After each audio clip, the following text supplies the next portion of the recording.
J'ai quitté la maison à 4h11 du matin un mardi, n'emportant rien d'autre qu'un sac de sport et 22 ans de rage refoulée. Mon frère a reçu une voiture pour l'obtention de son diplôme universitaire. Moi, j'ai reçu une facture pour le loyer. Ce soir-là, alors que ma famille célébrait la réussite de Rowan avec du champagne et des félicitations, mon père m'a regardé droit dans les yeux et a exigé $800 par mois pour continuer à vivre dans la maison où j'avais été invisible toute ma vie. Il s'attendait à ce que je sourie, hoche la tête épais comme le bon petit paillasson que j'avais toujours été. Au lieu de cela, je leur ai écrit une lettre pas des adieux, mais un reçu pour tout ce qu'ils m'avaient pris et j'ai disparu avant le lever du soleil. Ils pensaient savoir qui était Vivian Hawthorne. La fille négligée, la déception de la famille, celle qui s'écrasait toujours, jusqu'à ce qu'elle se brise. Ils allaient découvrir qu'ils s'étaient complètement trompés sur toute la ligne. Juste avant d'y revenir, j'aimerais beaucoup savoir d'où vous nous regardez aujourd'hui.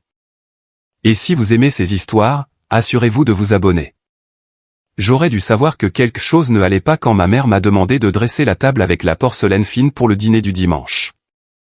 La famille Hawthorne n'utilisait la porcelaine fine que pour 2 occasions, Noël et quand quelqu'un s'apprêtait à recevoir une mauvaise nouvelle.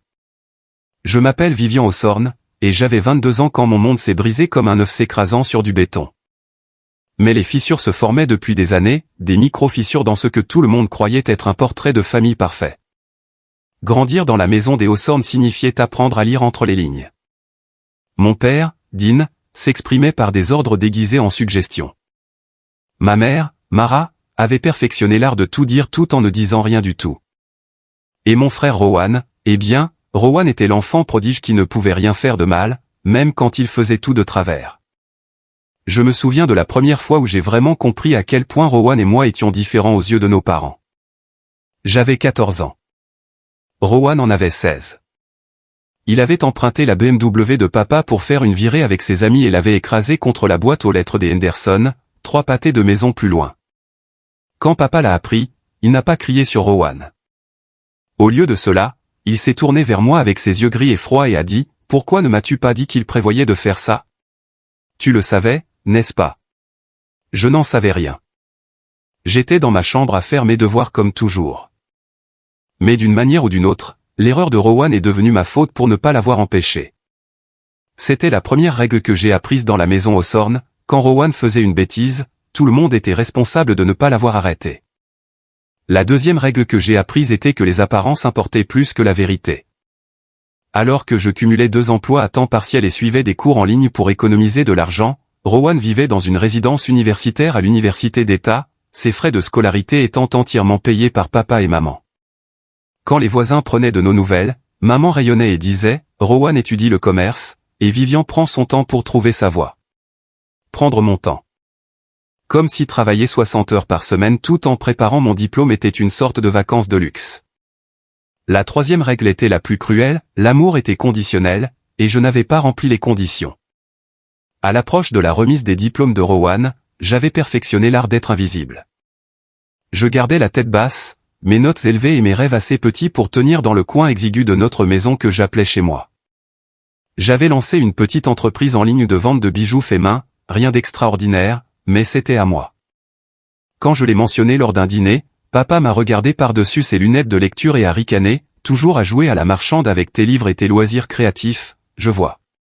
Quand vas-tu prendre ton avenir au sérieux, Vivian ? Je voulais lui dire que j'étais sérieuse.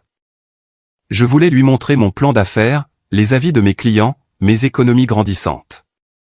Mais Rowan a choisi ce moment précis pour annoncer qu'il avait été inscrit sur la liste d'honneur du doyen. Et juste comme ça, la conversation s'est détournée de moi. C'était toujours ainsi. Le dîner du dimanche qui a tout changé commença comme tous les autres.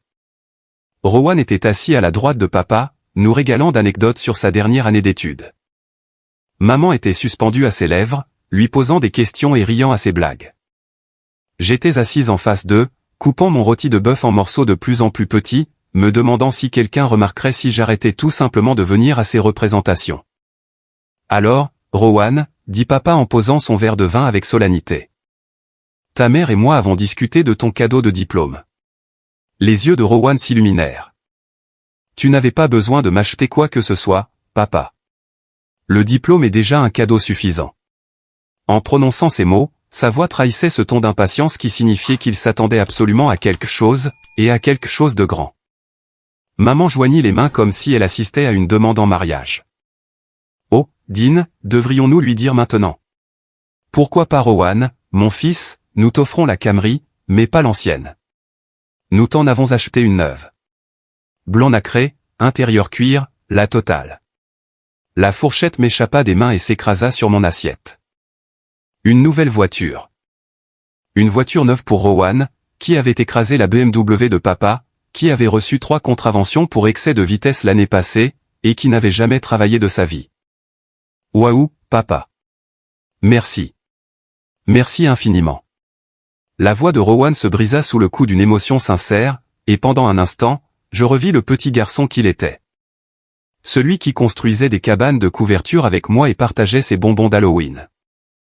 Tu l'as mérité, mon fils. 4 années de travail acharné, diplômé avec mention. Nous sommes fiers de toi. Je me raclais la gorge. C'est vraiment formidable, Rowan. Félicitations. Et je le pensais. Malgré tout, j'étais heureuse pour mon frère. Mais je ne pus m'empêcher de demander, alors, qu'est-ce qu'on fait de l'ancienne Camry? Papa et maman échangèrent un regard, l'une de ces conversations télépathiques de vieux couple qui se déroulent dans l'espace d'un battement de cœur. Eh bien, Vivian, dit doucement maman. Nous voulions justement t'en parler. Maintenant que Rowan est diplômé et que tu ne vas plus vivre ici très longtemps. Qu'est-ce que tu veux dire, demandai-je, bien qu'un sentiment d'angoisse glaciale m'envahisse déjà l'estomac.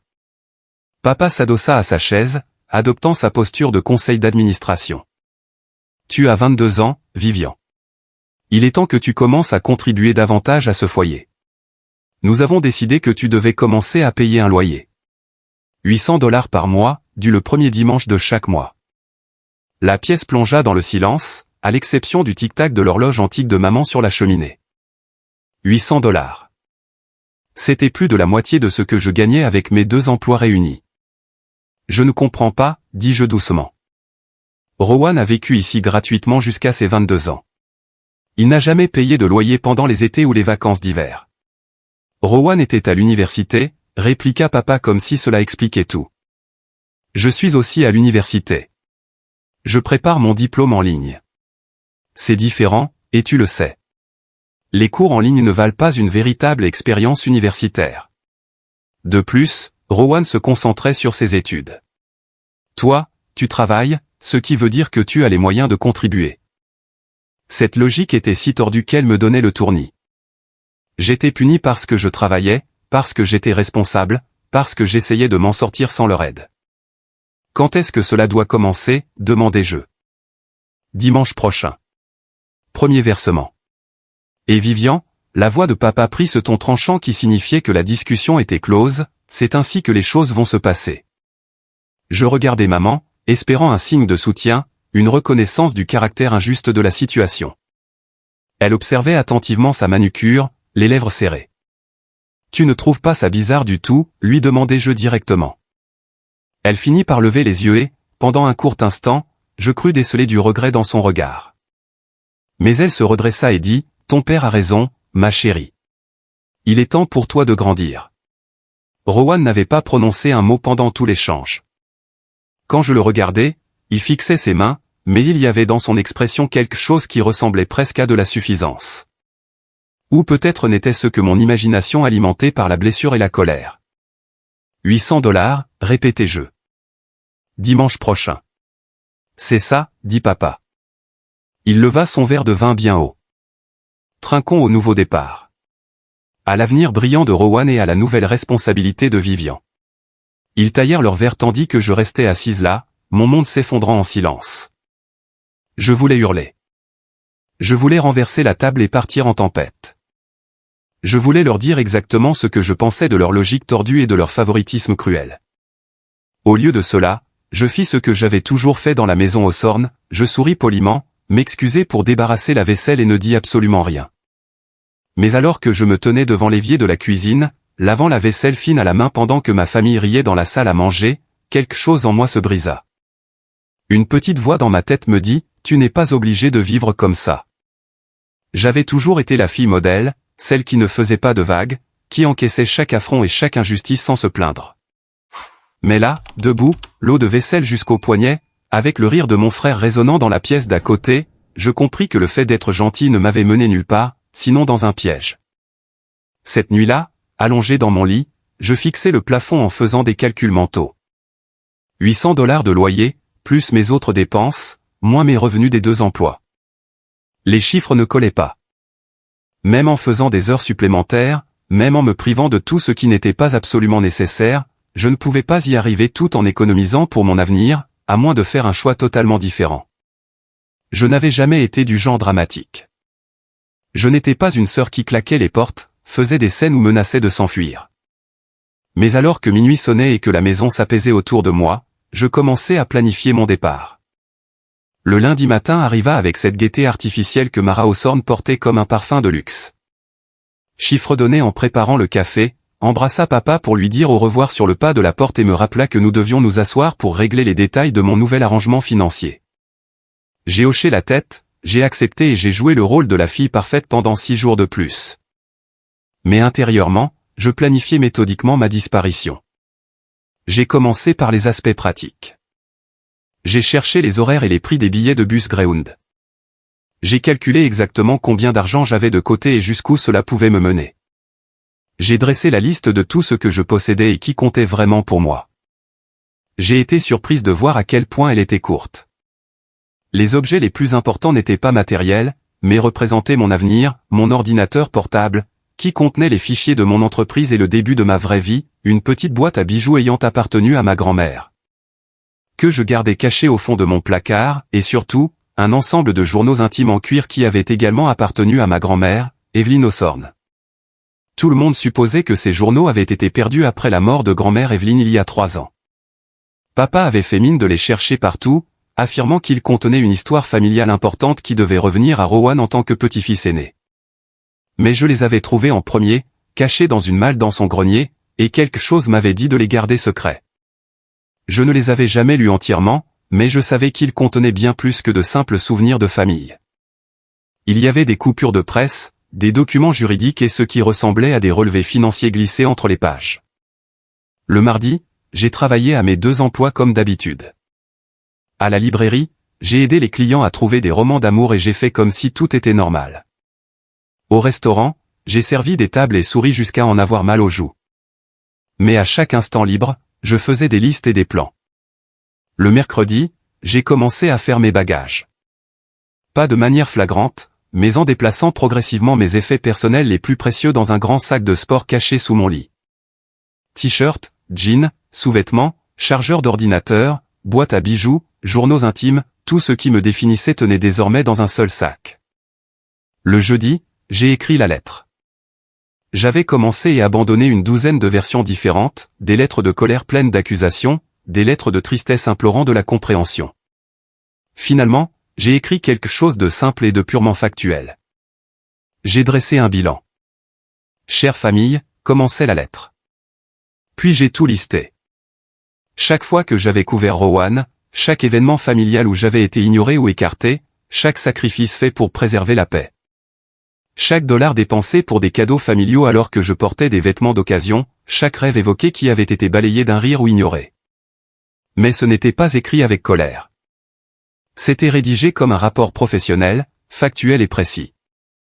En bas, j'ai inclus un calcul simple de tout l'argent que j'avais versé au foyer au fil des ans à travers des cadeaux, des courses achetées ou des factures payées quand le budget était serré. Le montant était plus élevé que je ne l'imaginais. J'ai terminé la lettre par une seule phrase, « Vous ne me trouverez pas à moins que je ne le veuille ». Je ne l'ai pas signé. Je n'en avais pas besoin. Le vendredi, j'ai donné mon préavis à mes 2 emplois. J'ai expliqué que je changeais d'université et que je déménageais pour des raisons familiales. Mes responsables ont regretté mon départ, ce qui représentait plus de reconnaissance que ce que j'avais reçu chez moi depuis des mois.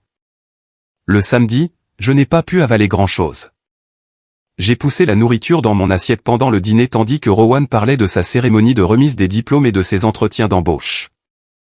Papa était de très bonne humeur, donnant des conseils sur la négociation salariale et l'avancement professionnel. Maman m'a demandé si je voulais l'accompagner faire les magasins pour trouver une nouvelle robe pour la remise des diplômes de Rowan. Je ne peux pas, ai-je dit. Je dois travailler. Évidemment, dit papa, sans lever les yeux de son journal. Le travail, toujours le travail. C'est tout ce que tu fais, Vivian. Tu devrais essayer de t'amuser de temps en temps.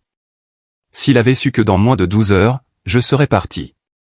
Cette nuit-là, je ne dormis pas. Je restais allongé à écouter les bruits de ma famille s'endormant pour la nuit. Les ronflements de papa au bout du couloir. L'émission de télévision tardive de maman diffusée doucement. La musique de Rowan filtrant à travers les cloisons minces. À 3h30 du matin, je m'habillais, un jean, des chaussures confortables, un sweatshirt à capuche. Je chargeais mon sac de sport sur l'épaule et jetais un dernier regard à ma chambre. De toute façon, elle ne m'avait jamais vraiment appartenu. Les murs étaient toujours peints du rose pâle que maman avait choisi quand j'avais 7 ans, et la plupart des meubles étaient des affaires de récupération de la famille. Rien ici ne regretterait mon absence. Je descendis furtivement dans le noir, évitant la 3e marche qui grinçait toujours et la latte de parquet mal fixée près de la porte de la cuisine. À la lueur tamisée des lampadaires extérieurs, je déposai ma lettre sur la table de la cuisine, là où maman la trouverait en préparant son café du matin. Puis, je franchis la porte d'entrée et je ne me retournai jamais. La gare routière était presque déserte à 4h11 du matin. Il n'y avait que moi, un agent de sécurité à l'air fatigué, et une femme avec 2 jeunes enfants qui ne cessaient de regarder l'horloge et de vérifier son téléphone. J'achetai un billet pour une ville située 4 états plus loin, payai en espèces et m'installai pour attendre. Alors que le bus s'éloignait de la gare, je regardais ma ville natale disparaître à travers les vitres sombres. J'aurais dû avoir peur. J'aurais dû me sentir coupable. Au lieu de cela, je ressentis quelque chose que je n'avais pas éprouvé depuis des années, la liberté. J'avais planifié ma destination avec soin. Helena Morrison vivait dans une ville universitaire de taille moyenne où je pouvais facilement me fondre dans la masse. C'était ma marraine, même si je ne l'avais pas revue depuis l'enfance. Plus important encore, c'était quelqu'un que mon père ne pouvait ni manipuler ni intimider. Helena avait été la meilleure amie de grand-mère Evelyne, de ce que je m'en rappelais, elle était d'une indépendance farouche qui mettait papa mal à l'aise. Il y avait eu une sorte de rupture entre Helena et mes parents quand j'avais environ 10 ans, au sujet de la succession et de l'héritage de la famille, bien qu'on ne m'ait jamais donné de détails. Tout ce que je savais, c'était que le nom d'Helena n'était plus jamais prononcé dans la maison Hawthorne, ce qui en faisait la personne idéale à contacter. Le voyage en bus dura 11 heures, ponctué d'arrêts dans de petites villes dont je ne connaissais pas le nom. Je m'assoupis par intermittence, le front appuyé contre la vitre, regardant défiler les champs. Vers la 6e heure de route, j'allumai mon téléphone juste assez longtemps pour envoyer un message à Helena, c'est Vivian Hawthorne. Je suis en route pour venir te voir. Je t'expliquerai tout à mon arrivée. Puis j'éteignis de nouveau l'appareil. Je ne voulais pas voir les appels et messages inévitables de chez moi, pas encore. Helena m'attendait à la gare routière, même si je ne lui avais pas précisé quel bus je prenais. Elle était exactement comme dans mes souvenirs, seulement plus âgée. Des cheveux argentés attachés en un chignon soigné, des yeux bleus perçant derrière des lunettes à monture métallique, et une expression montrant qu'elle ne tolérait guère les futilités. « Vivian, dit-elle simplement, tu as une mine affreuse. »« Bonjour Helena. Je suis désolé de débarquer ainsi. »« Non, tu ne le es pas, et tu as bien raison. Allez, viens, on rentre à la maison. » La maison d'Helena était tout le contraire de celle des Hawthorne, chaleureuse, encombrée et vivante, remplie de livres, de plantes et d'œuvres d'art choisies par amour plutôt que pour le statut social. Elle me prépara du thé et des tartines, et ne posa aucune question avant que je ne sois prête à parler. Quand je lui racontai enfin la demande de loyer et ma décision de partir, Helena m'écouta sans m'interrompre. Quand j'eus fini, elle resta silencieuse un long moment. « Ton père, dit-elle enfin, a toujours été un sale manipulateur. Je suis désolé qu'il t'ait fallu autant de temps pour t'en rendre compte. Tu ne l'aimes vraiment pas, n'est-ce pas ?» Helena éclata d'un rire qui n'avait rien de joyeux. « L'aimer, mon enfant ? Je l'ai méprisé dès l'instant où il a épousé ta mère. Ce n'est pas un secret. Mais c'est une histoire pour un autre jour. Pour l'instant, tu dois te reposer et réfléchir à la suite. » Elle me conduisit dans une petite chambre au 1er étage, lumineuse et sentant discrètement la lavande. « Reste aussi longtemps que tu le souhaites, dit-elle. Mais j'ai une règle, pas de dissimulation. Tu as quitté cette maison pour commencer à vivre ta vie, alors c'est ce que tu vas faire. Je m'endormis cet après-midi-là et ne me réveillai que le lendemain matin. Pour la première fois depuis des années, je dormis profondément et sans cauchemar, comme quelqu'un qui n'a plus rien à craindre. 3 jours après ma disparition de la maison Hawthorne, Elena m'emmena sur la place de la ville pour prendre un café et avoir ce qu'elle appelait « une vraie discussion sur ton avenir ». Le café s'appelait le Book Nook, un espace combinant librairie et café qui sentait la cannelle et le vieux papier. Elena semblait connaître tous ceux qui y travaillaient et, en moins d'1 heure, j'eus un entretien d'embauche prévu avec la propriétaire, une femme prénommée Margaret qui portait un tablier taché de peinture et avait des yeux bienveillants. Nous avons besoin de quelqu'un pour s'occuper de la caisse et aider les clients à trouver ce qu'ils cherchent, m'expliqua Margaret. Ce n'est pas un travail prestigieux, mais c'est honnête et nous sommes comme une famille ici. Famille. Ce mot avait pris un tout autre sens depuis que j'avais quitté le foyer. En observant la boutique chaleureuse, les clients qui parcouraient les rayons paisiblement et les employés qui discutaient joyeusement, je réalisais que cet endroit ressemblait plus à une famille que tout ce que j'avais connu chez les Hawthorne. Ce soir-là, Elena prépara le dîner pendant que je m'installais à la table de la cuisine, les journaux de ma grand-mère étalés devant moi. J'avais eu peur de les lire auparavant, redoutant les secrets de famille qu'ils pouvaient abriter. Mais la distance m'avait donné du recul, et j'étais enfin prête à affronter la vérité. « Tu as trouvé quelque chose d'intéressant ?» me demanda Elena en jetant un coup d'œil par-dessus mon épaule. Je ne suis pas encore sûr. Il y a beaucoup de documents financiers mélangés aux notes habituelles, des relevés de comptes, des documents juridiques, des choses que je ne comprends pas vraiment. Elena posa sa cuillère en bois et vint s'asseoir à côté de moi. Je peux ? Je poussai l'un des journaux vers elle. Elle l'ouvrit délicatement, passant ses doigts sur l'écriture soignée de ma grand-mère. Ta grand-mère était d'une rigueur méticuleuse, dit Elena. Elle notait tout, surtout après la mort de ton grand-père. Elle n'avait pas confiance. Elle s'interrompit brusquement. Pas confiance en quoi? Elena garda le silence un instant, pesant ses mots. Ta grand-mère n'avait pas confiance en ton père, Vivian. Elle ne l'a jamais estimé, et elle avait de bonnes raisons. Durant l'heure qui suivit, Elena me révéla des choses sur ma famille que j'ignorais totalement, comment papa avait épousé maman non par amour. Mais parce que le nom Hawthorne avait du poids dans les affaires, comment il avait progressivement pris le contrôle des finances et des biens immobiliers de la famille, et comment ma grand-mère s'était montrée de plus en plus inquiète de son influence sur les décisions familiales. Mais la chose la plus importante, dit Elena en sortant un document officiel glissé entre les pages d'un journal, c'est ceci. C'était un acte de fiducie datant de 3 ans. Je reconnus la signature de ma grand-mère au bas du document, accompagné d'un sceau officiel, mais le nom du bénéficiaire me coupa le souffle, Vivian Rose Hawthorne. Moi? Je ne comprends pas, dis-je en déchiffrant le jargon juridique. Cela dit que j'ai hérité d'un fonds fiduciaire conséquent à mes 21 ans, mais je n'ai jamais rien reçu. L'expression d'Elena se fit sombre. C'est parce que ton père a fait modifier le document. Ta grand-mère avait créé ce fonds spécifiquement pour toi, pour s'assurer que tu aies ton indépendance financière. Medine a réussi à obtenir une procuration générale quand tu as été hospitalisé lors de ta dernière année d'études. Quand j'ai fait ma dépression, terminai-je doucement. Cela avait été la période la plus sombre de ma vie, luttant contre la dépression et l'anxiété tout en essayant de mener de front mes études et mes emplois. J'avais passé 2 semaines dans une clinique psychiatrique pour recevoir l'aide nécessaire. Il a utilisé cette procuration pour détourner les fonds.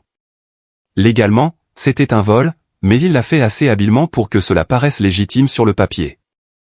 Je fixai le document entre mes mains. De combien d'argent parle-t-on? Assez pour payer tes études, lancer une entreprise, acheter une maison. Assez pour t'assurer de ne jamais dépendre de personne. La voix d'Elena était amère.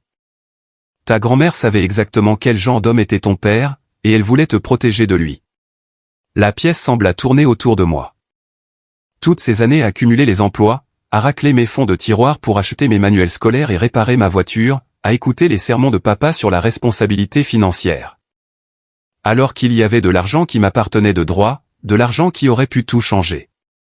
Il y a autre chose, dit doucement Elena. Elle sortit un autre papier, plus récent celui-là. Je pense que ton frère était également impliqué. C'était un formulaire d'inscription universitaire avec ma signature au bas de la page. Sauf que je n'avais jamais vu ce formulaire de ma vie.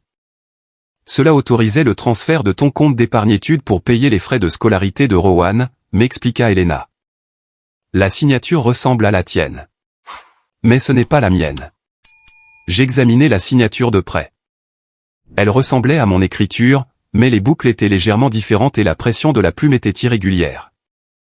Rowan s'amusait à imiter ma signature quand nous étions enfants, il trouvait ça drôle. Cette trahison me blessa plus profondément encore que les actes de mon père. Rowan savait. Il savait forcément qu'il utilisait de l'argent qui m'appartenait, de l'argent que notre grand-mère avait spécifiquement réservé pour mon avenir. Elena tendit le bras et me serra la main. Je suis désolé, ma chérie. Je sais que c'est beaucoup de choses à assimiler. Qu'est-ce que je peux faire, demandai-je. Y a-t-il un moyen de récupérer cet argent? C'est possible. Je connais un avocat spécialisé dans ce genre d'affaires. Il s'appelle Archer Delaney, il a déjà aidé d'autres familles victimes d'abus financiers et de fraude. Mais ce ne sera ni facile ni rapide. Cette nuit-là, je ne pus fermer l'œil. Je repensais à toutes les fois où je m'étais senti coupable de ne pas pouvoir participer davantage au d'épargne de la maison, à toutes les fois où je m'étais demandé si j'étais paresseuse ou incapable parce que je n'arrivais pas à m'en sortir financièrement. La vérité était que j'avais été saboté dès le départ. Mais à côté de la colère et de la douleur, je ressentis autre chose, de la détermination. Pour la première fois de ma vie, j'avais un ennemi clair à combattre. Non pas mon incompétence ou le manque de chance, mais un vol délibéré et calculé. Le lendemain matin, Elena m'emmena au cabinet d'Archer Delaney. Il était plus jeune que ce à quoi je m'attendais, la quarantaine naissante, les tempes grisonnantes, avec un tempérament calme qui inspirait immédiatement confiance. Les cas comme le vôtre sont plus fréquents qu'on ne le pense, me dit-il après avoir examiné les documents. Les membres de la famille disposant d'une procuration abusent souvent de leur pouvoir, surtout quand il s'agit de sommes importantes. La bonne nouvelle, c'est que nous avons des preuves solides. Votre grand-mère a été extrêmement prévoyante. Quelle est la mauvaise nouvelle, demandai-je. Cela va prendre du temps, et votre famille ne va pas apprécier. Êtes-vous prête à ce qu'il riposte? Je repensais aux yeux gris et froids de papa et à son talent pour rabaisser les gens. Je repensais aux remarques passives-agressives de maman et à sa capacité à se faire passer pour la victime dans n'importe quelle situation. Je repensais au sourire suffisant de Rowan lors du dîner quand papa m'avait réclamé un loyer. Qu'il lutte, dis-je. Je ne reculerai pas cette fois. Archer sourit. La semaine suivante, pendant que je prenais mes marques à mon nouveau travail au Book Nook et essayais de me reconstruire une routine normale, Archer lança les procédures pour enquêter sur le détournement du fonds fiduciaire. Il déposa des recours, réclama les historiques bancaires et envoya des notifications officielles à toutes les parties concernées. Pendant ce temps, je commençais à recevoir des messages sur mon téléphone. D'abord de maman, suppliante et inquiète, Vivian, s'il te plaît, appelle-nous. Nous nous faisons tellement de soucis pour toi. Quel que soit le problème, nous pouvons le résoudre ensemble. Puis de papa, autoritaire et direct, ce comportement enfantin doit cesser immédiatement. Tu fais honte à la famille. Rentre à la maison tout de suite et nous oublierons tout cela. Enfin de Rowan, vive, c'est quoi ce délire? Maman n'arrête pas de pleurer et papa est furieux. Qu'est-ce que tu as écrit dans cette lettre? Rappelle-moi, s'il te plaît. Je ne répondis à aucun d'entre eux, mais j'observais de loin comment mon départ affectait leur monde si soigneusement mis en scène. Maman publia sur les réseaux sociaux pour demander si quelqu'un m'avait vu, évoquant une urgence familiale. Papa commença à appeler mes anciens collègues et amis pour tenter de me localiser. Le rebondissement le plus frappant survint lorsque Rowan fut arrêté pour conduite en état d'ivresse. Elena me montra l'article en ligne, un jeune diplômé local arrêté pour conduite sous l'empire d'un état alcoolique. La photo d'identité de Rowan le montrait l'air jeune et terrifié, bien loin du fils prodige assis à la droite de son père. Sacré timing, fit remarquer Elena. On dirait que la famille s'effondre sans toi pour leur servir de bouc émissaire. Elle avait raison. Pendant des années, j'avais absorbé tous les dysfonctionnements de la famille, apaisant les tensions et endossant des fautes qui n'étaient pas les miennes. En mon absence, les lézards de leur fondation apparaissaient enfin au grand jour. Mais je n'étais pas encore d'humeur à chanter victoire. Il restait trop de travail à faire, trop de secrets à révéler, trop d'injustices à réparer. 2 semaines après mon départ, une femme me contacta sur mon ancien compte de réseau social. Elle s'appelait Nan et affirmait être l'ex-petite amie universitaire de Rowan. Je sais que c'est étrange, disait son message, mais j'ai appris que ta famille te cherchait, et je pense que tu devrais savoir certaines choses au sujet de ton frère. Pouvons-nous nous voir dans un endroit tranquille? Nous prîmes rendez-vous dans un café de la ville voisine. Nan était une petite brune aux yeux vifs, habitée d'une énergie nerveuse qui me rappelait un oiseau prêt à s'envoler. Je suis sorti avec Rowan pendant environ 6 mois l'année dernière, m'expliqua-t-elle en remuant distraitement son café. Il parlait de toi parfois. Il se sentait coupable de quelque chose en rapport avec de l'argent qui devait te revenir. A-t-il dit de quoi il s'agissait précisément? Pas exactement, mais il buvait beaucoup quand il culpabilisait, et il parlait davantage quand il avait bu. Un soir, et a dit que votre père lui avait fait signer des documents qu'il ne comprenait pas vraiment, mais que cela signifiait que ton budget d'études servait à payer sa scolarité à lui. Mon cœur s'emballa. A-t-il dit autre chose? Nan sortit son téléphone. J'ai enregistré certaines de nos conversations. Je sais que c'est horrible, mais Rowan pouvait se montrer manipulateur. J'ai commencé à enregistrer pour démêler le vrai du faux. Elle hésita. Il y a un passage que tu devrais écouter. Elle lança l'enregistrement. La voix de Rowan était pâteuse sous l'effet de l'alcool, mais ses mots restaient audibles. Papa dit que l'argent de la famille doit servir à la réussite de la famille, et que c'est moi qui représente cette réussite. Mais Vivian travaille tellement dur. Non, elle travaille plus dur que je ne l'ai jamais fait. Parfois, je pense à tout lui avouer, mais papa me tuerait. Il dit qu'elle n'est pas mûre pour ce genre de responsabilité, qu'elle gaspillerait tout de toute façon. Mais je sais que c'est faux. Je sais qu'elle ferait des choses extraordinaires avec. Je fermais les yeux, écoutant la voix de mon frère admettre qu'il savait m'avoir volé, qu'il savait que c'était mal, mais qu'il était trop lâche pour arranger les choses. Je suis désolé, murmura Nan. Je sais que c'est difficile à entendre. Merci de me l'avoir dit, répondis-je. Est-ce que je peux avoir une copie de cet enregistrement? Elle acquiesça et me transféra le fichier sur mon téléphone. Pour ce que ça vaut, je pense que Rowan t'aime vraiment. Il est juste faible. Et ton père est extrêmement doué pour manipuler les gens. Sur le chemin du retour vers la maison d'Elena, je réfléchis à la faiblesse et à la force, au choix que l'on fait sous l'emprise de la peur, et au coup du silence face à l'injustice. J'avais été faible moi aussi, autrefois, subissant chaque affront et chaque trahison parce que c'était plus facile que de se battre. Mais cette Vivian-là me semblait étrangère aujourd'hui. La femme qui conduisait sur cette route de campagne, forte de preuves et de détermination, était quelqu'un de nouveau, quelqu'un qui ne s'effacerait plus jamais dans l'ombre. Quelqu'un qui était enfin prêt à lutter. 3 semaines après que Nan m'eut remis les enregistrements, Archer m'appela pour une nouvelle qui allait tout bouleverser.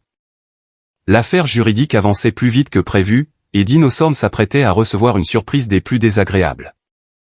J'ai déposé la plainte officielle pour détournement de fonds fiduciaires et abus financiers, m'annonça Archer au téléphone.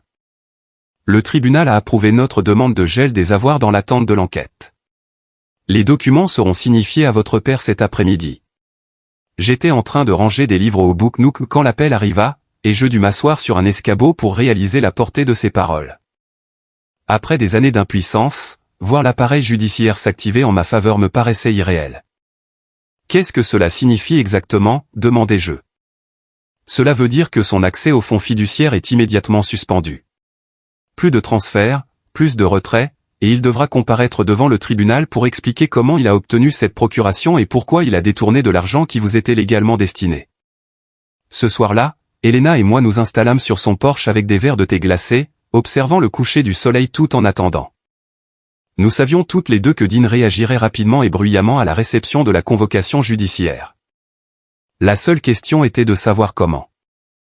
La réponse arriva à 21h47, lorsque mon téléphone afficha un numéro local inconnu. Mademoiselle Hawthorne, ici l'officier Bradley du département du shérif du comté. Nous détenons un certain Rowan Hawthorne et il nous demande de vous contacter. Mon cœur manqua un battement. Que s'est-il passé? Conduite en état d'ivresse, possession de substances contrôlées et dégradation de biens publics. Il a projeté son véhicule à travers la vitrine du magasin Morrison & Hardware en centre-ville. Personne n'est blessé, mais il demande à parler à sa sœur.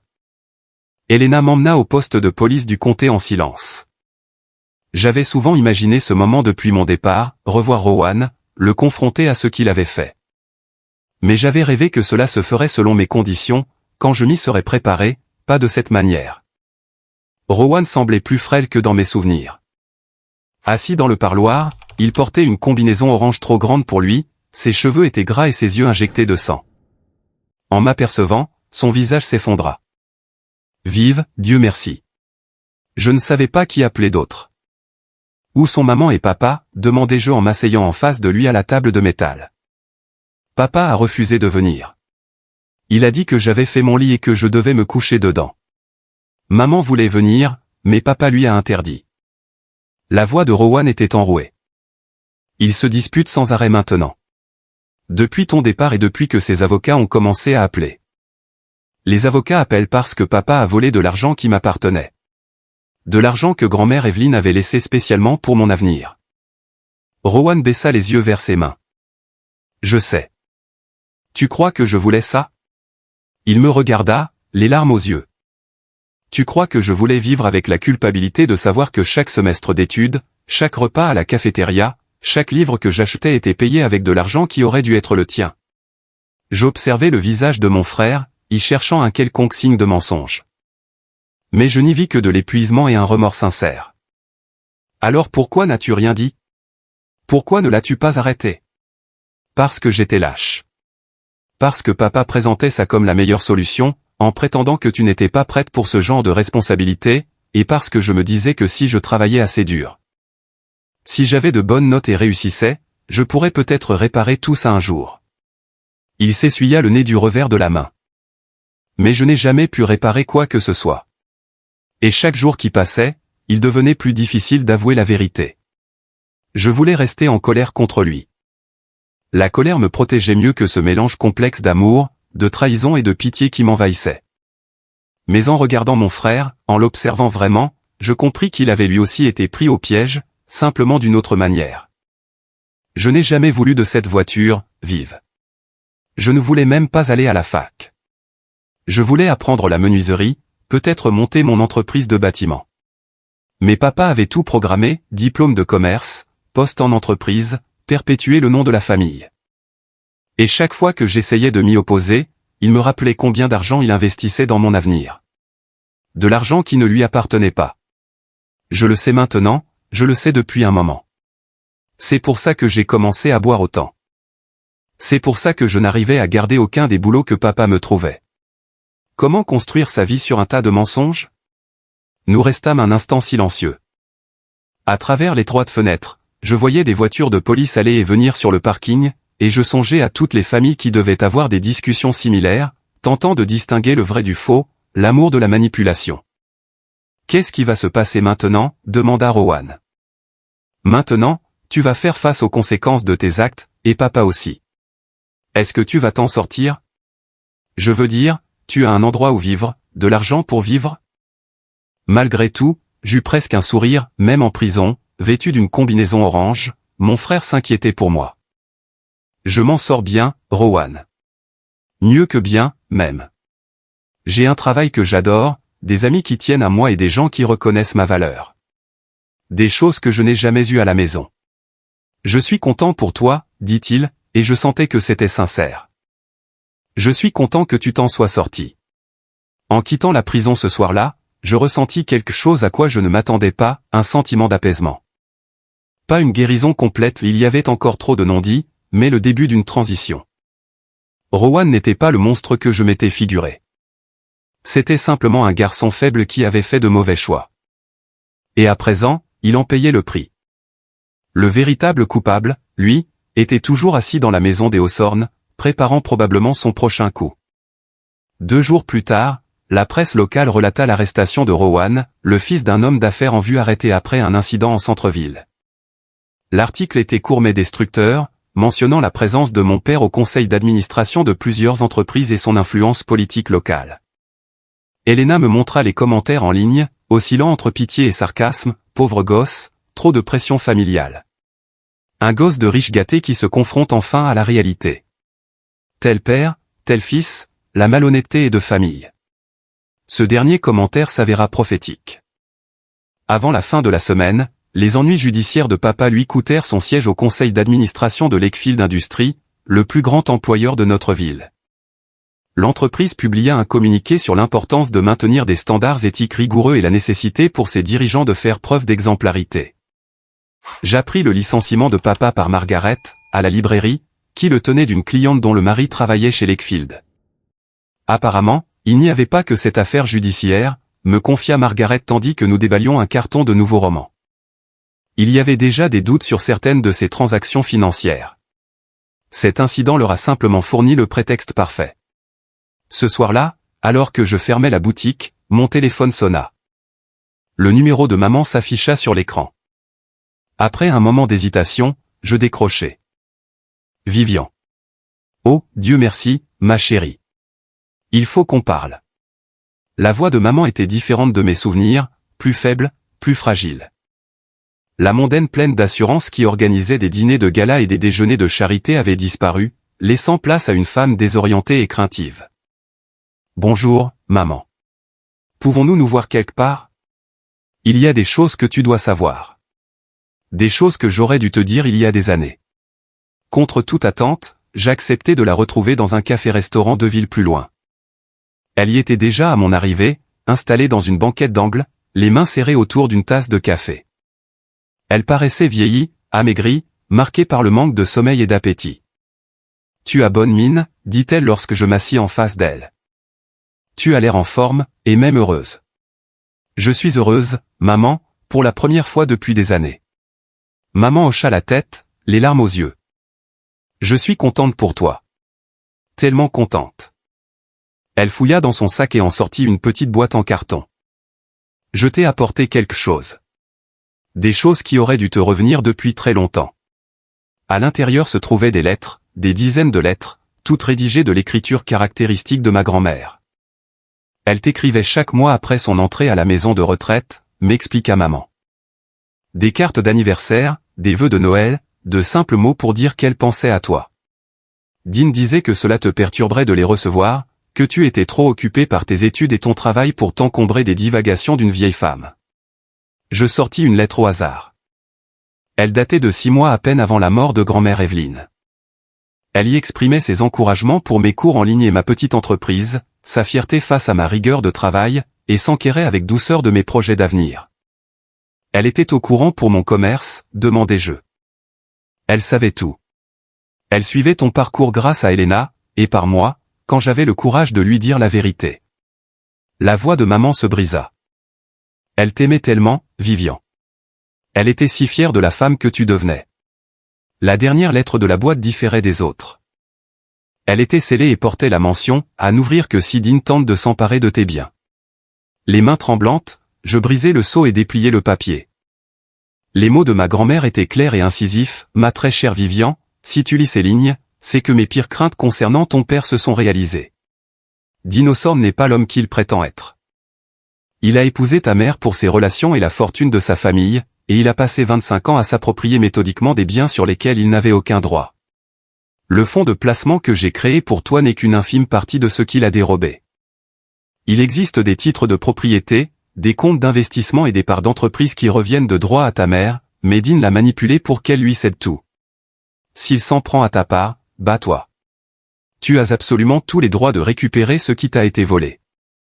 Il n'est pas celui qu'il prétend être, et tu es bien plus forte que tu ne le crois. Je levai les yeux vers maman, qui m'observait le regard rougi. Savais-tu que cette lettre existait? Pas son contenu précis, mais je savais qu'elle avait laissé des consignes. Et Vivian, elle avait tout à fait raison. J'ai été si lâche, si stupide. Je l'ai laissé me convaincre que je ne savais pas gérer mes affaires, que j'avais besoin de lui pour chaque décision financière. Mais j'ai fini par consulter mon propre avocat, et je demande le divorce. Maman. Non, laisse-moi terminer. J'ai échoué dans mon rôle de mère. Je suis restée spectatrice pendant que Dean sapait ta confiance et s'emparait de ton héritage. Et je me disais que c'était mieux ainsi parce que j'avais trop peur de faire des vagues. Mais je ne peux plus vivre comme cela. Je ne peux plus vivre avec lui. Nous discutâmes durant 3 heures dans ce café. Maman me raconta des pans de son mariage que j'ignorais, la perte progressive de son indépendance, la façon dont Dean l'avait isolé de ses amis et de ses proches susceptibles de contester son autorité. Elle s'excusa à maintes reprises. Même si ces excuses ne pouvaient pas effacer 22 ans d'indifférence et de soumission, c'était un début. Au moment de nous séparer sur le parking, maman me serra dans ses bras plus fort qu'elle ne l'avait fait depuis mon enfance. Je sais que je ne mérite pas ton pardon, dit-elle. 6 semaines après avoir quitté le domicile familial, j'y retournai enfin. Mais je ne revins pas en secret, et je ne revins pas seul. L'orage qui provoqua mon retour était à la fois physique et symbolique. Une tempête de fin de printemps avait coupé l'électricité dans 3 comtés, et le toit de la maison d'Elena avait subi de légers dégâts. En attendant les réparateurs, je pris une décision qui mûrissait en moi depuis des jours. Je dois y retourner, dis-je à Elena tandis que la pluie martelait les vitres de la cuisine. Pas pour rester, pas pour me réconcilier, mais pour clore ce chapitre. Elena scruta mon visage à la lueur d'une lampe de poche. Es-tu sûre d'être prête? Je ne serai jamais totalement prête, mais je suis assez forte maintenant, et c'est tout ce qui compte. Archer accepta de nous rejoindre devant la maison des Hawthorne. Il avait apporté des copies de tous les actes juridiques, relevés de comptes et indices que nous avions collectés. Votre père a reçu la convocation l'obligeant à comparaître devant le tribunal la semaine prochaine, nous expliqua-t-il alors que nous étions garés devant mon ancienne demeure. Il sait que sa marge de manœuvre est réduite. Reste à savoir s'il acceptera un accord amiable ou s'il choisira de laver son linge sale en public. La maison paraissait plus petite et plus délabrée que dans mes souvenirs. La pelouse n'était pas tondue, et les parterres de fleurs dont maman s'occupait si bien étaient envahis par les mauvaises herbes. Même à travers l'orage, l'endroit transpirait l'abandon. Je m'avançai vers la porte d'entrée et frappai. Après quelques instants, j'entendis des pas et Dean m'ouvrit. Il semblait vieilli, plus grisonnant, et son attitude laissait transparaître un sentiment d'échec inédit chez lui. Mais en m'apercevant, son regard retrouva sa dureté arrogante habituelle. « Tiens, le retour de la fille prodigue. Tu viens pour jubiler ? » ?»« Je viens pour parler, dis-je simplement. »« Je peux entrer ?» Il s'écarta et je pénétrai dans la maison où j'avais passé les 22 premières années de mon existence. J'avais l'impression de visiter un musée de mon propre passé, familier mais lointain, peuplé de souvenirs appartenant à une autre personne. Le salon était en désordre, des journaux et des bouteilles vides gisaient sur la table basse, des boîtes de plats à emporter encombraient la cheminée là où trônaient auparavant les objets anciens de maman. C'était la demeure d'un homme ayant perdu le contrôle de son univers minutieusement planifié. « Ta mère n'est pas là », dit Dean en s'installant dans son fauteuil inclinable. Elle est partie s'installer chez sa sœur le temps que les avocats règlent le divorce. Je le sais, je lui ai parlé. Bien sûr, tu l'as montée contre moi elle aussi, n'est-ce pas? Tout comme tu avais monté Elena contre moi à l'époque. Je m'assis sur le canapé en face de lui, ce même canapé où je faisais mes devoirs tout en l'entendant glorifier les exploits de Rowan. Je n'ai monté personne contre toi, papa. Ils ont vu ton vrai visage et ont agi en conséquence. C'est ce que tu crois qu'il s'est passé? Tu te prends pour l'héroïne de cette histoire? Non, répondis-je. Je pense être simplement quelqu'un qui a enfin appris à se défendre. Je fouillai dans mon sac et en sortis le dossier de documents. Je sais tout sur le fonds fiduciaire, sur les fausses signatures, sur la procuration dont tu as abusé pendant mon hospitalisation. Je sais absolument tout. Dean jeta un coup d'œil au dossier sans faire mine de les prendre. Tu ne sais rien du tout. Tu es une fille naïve manipulée par des gens qui détestent notre famille. Notre famille? J'eus presque un rire. Papa, il n'y a plus de famille. Rowan est en cure de désintoxication, maman a demandé le divorce et je ne reviendrai jamais. Il ne reste plus que toi, assis seul dans cette maison, au milieu des décombres de ce que tu as détruit. Pendant un court instant, son armure se fendilla et j'aperçus ce qui ressemblait à de la peur ou du regret. Mais son arrogance prit rapidement le dessus. Tu veux cet argent? Très bien, prends-le. On verra bien où cela te mènera dans le monde réel, là où tout le monde se moque de tes états d'âme et de ta sensibilité. Je ne veux plus de ton argent, dis-je, et je le pensais vraiment. Je veux que tu signes une confession écrite admettant ce que tu as fait. Je veux des excuses publiques envers maman et envers moi. Et je veux que tu ailles te faire soigner, parce que peu importe ce qui t'a poussé à agir ainsi, il n'est pas trop tard pour changer. Dean me fixa longuement. Puis il éclata de rire, d'un rire amer et brisé, dénué de toute joie. Me soigner? Tu penses que j'ai besoin d'aide? Je suis le seul dans cette famille à avoir eu de l'ambition, une volonté de réussir. J'ai construit tout ce que nous avions. Je vous ai offert une vie aisée, confortable, et voilà comment vous me remerciez. Tu as construit un mensonge, soufflé-je. Et tu nous as forcés à vivre dedans. Mais les mensonges finissent toujours par s'effondrer. Je me levai pour partir, mais sa voix me retint sur le pas de la porte. Tu as toujours été la plus intelligente, dit-il d'un ton différent, plus bas, plus sincère. Plus intelligente que Rowan, plus intelligente que ta mère, et sans doute plus que moi. Je ne voulais simplement pas l'admettre. Je me retournai pour le regarder. Il paraissait s'être recroquevillé dans son fauteuil, un vieil homme face aux ruines de sa propre vie. Pourquoi, demandai-je. Pourquoi as-tu toujours fait en sorte que je me sente insuffisante? Parce que tu en imposais trop, dit-il. Tu avais tout ce dont j'avais toujours rêvé, l'intelligence, l'intégrité, l'estime des personnes d'importance. Et j'avais peur que si je te laissais briller, tout le monde verrait à quel point j'étais terne. Ce n'était pas des excuses, mais c'était ce qui se rapprochait le plus de la vérité de toute sa vie. Et à ce moment-là, j'éprouvais un sentiment inattendu, de la pitié. Je suis désolé que tu aies pensé ainsi, dis-je. Mais c'était ton choix, et tu devais en assumer les conséquences. Alors que je posais la main sur la poignée, il reprit la parole, pour la maison. Je la cède au refuge pour femmes battues du centre-ville. C'est une idée de ta mère. Elle disait qu'il devait en sortir quelque chose de bon. J'ai hoché la tête. C'est un excellent choix. Elena m'attendait dans la voiture, et elle devina à mon visage que l'entretien n'avait pas été de tout repos. « Comment te sens-tu » me demanda-t-elle alors que nous démarrions. « Triste, avouai-je. »« Et libre. » 3 mois plus tard, Dean signa l'accord de règlement. Il restitua l'argent du fonds fiduciaire, admit la fraude par écrit et accepta d'accomplir des travaux d'intérêt général pour éviter des poursuites pénales. Il entama également une thérapie, même si j'ignorais si cela porterait ses fruits. Mais c'était son propre chemin à faire, pas le mien. 2 ans plus tard, je me tenais face à un auditorium bondé de l'université d'État, devant 200 visages impatients d'écouter mon discours. La banderole derrière moi proclamait « Trouver sa voie, atelier sur l'indépendance émotionnelle et financière ». Je m'appelle Vivian Hawthorne, commençai-je. Et je veux vous parler du jour où j'ai fui ma propre vie, et de la façon dont je me suis retrouvé. Cet atelier faisait partie d'une série que j'avais élaborée grâce à l'association d'intérêt général que je dirigeais à présent, un centre d'assistance juridique et de soutien psychologique pour les jeunes adultes victimes d'abus financiers ou de manipulation psychologique au sein de leur famille. Elena et moi l'avions cofondé, avec Archer comme conseiller juridique et Margaret Dubuc-Nook comme coordinatrice des bénévoles. Nous l'avions baptisé le Seconde Chance et, en 2 ans, nous avions aidé près de 300 personnes à reprendre le contrôle de leur vie et de leurs droits. Le capital de départ provenait évidemment du fonds fiduciaire de ma grand-mère, mais les fondations de notre action reposaient sur l'histoire de gens comme moi. Des gens à qui l'on avait répété qu'ils ne méritaient aucun investissement, des gens habitués à recevoir des miettes plutôt que de la dignité, des gens qui avaient besoin que quelqu'un croie en leur potentiel. Après l'atelier, une jeune femme s'approcha de moi, les larmes aux yeux. « Merci, dit-elle.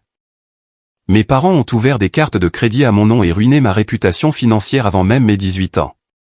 Je pensais être bloqué pour toujours, mais en vous écoutant, je me dis qu'il y a peut-être un espoir. » « Il y a toujours de l'espoir, » lui répondis-je en lui tendant une carte de notre association. « Et il y a des gens qui vous aideront à vous battre pour récupérer ce qui vous appartient. » Ces échanges se répétaient après chaque atelier, chaque conférence, chaque fois que je racontais mon parcours. Et chaque fois, cela me rappelait pourquoi ce voyage éprouvant valait la peine. Rowan était sorti de sa cure de désintoxication depuis 8 mois et travaillait comme apprenti charpentier dans une ville à 1 heure d'ici. Nous nous parlions au téléphone toutes les quelques semaines, des discussions prudentes au cours desquelles nous réapprenions à être frères et sœurs sans les relations toxiques de notre enfance. Il m'avait écrit une lettre depuis son centre de soins, des excuses sincères mesurant ses torts et leurs conséquences. Il avait également mis en place un plan de remboursement pour restituer l'argent de mes études qu'il avait utilisé, même si je lui avais dit que ce n'était pas obligatoire. « C'est nécessaire pour moi », avait-il insisté. « Je dois corriger cette erreur, même s'il me faut des années pour y parvenir. » Maman avait emménagé dans un petit appartement près de chez sa sœur et reconstruisait peu à peu son autonomie. Elle suivait des séances de thérapie 2 fois par semaine et avait repris des cours de dessin, une passion abandonnée lors de son mariage avec papa.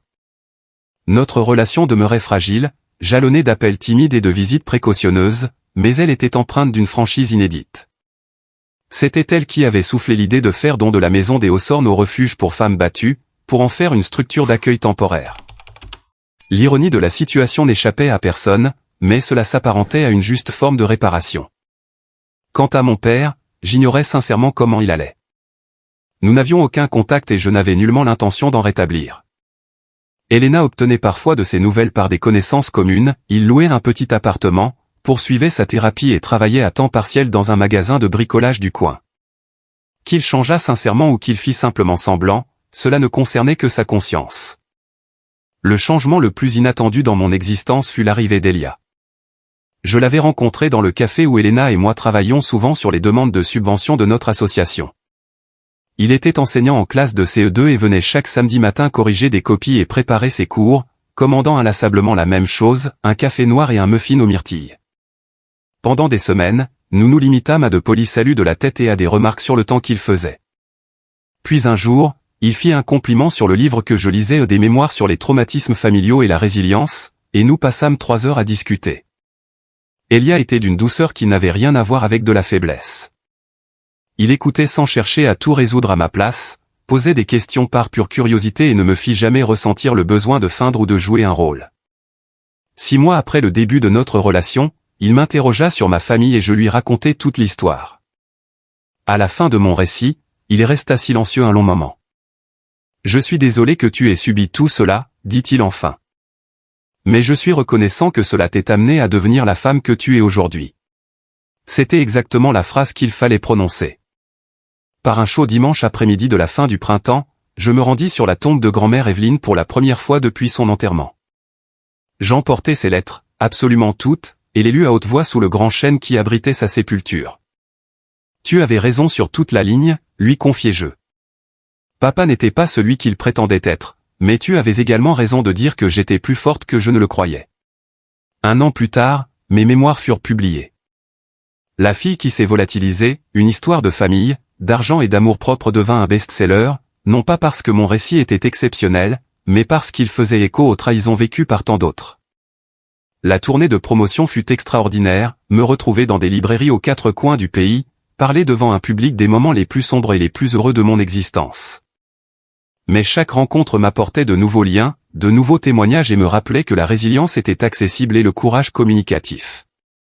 L'étape finale de ma tournée se déroula chez moi, au Book Nook, la même où j'avais commencé à me reconstruire.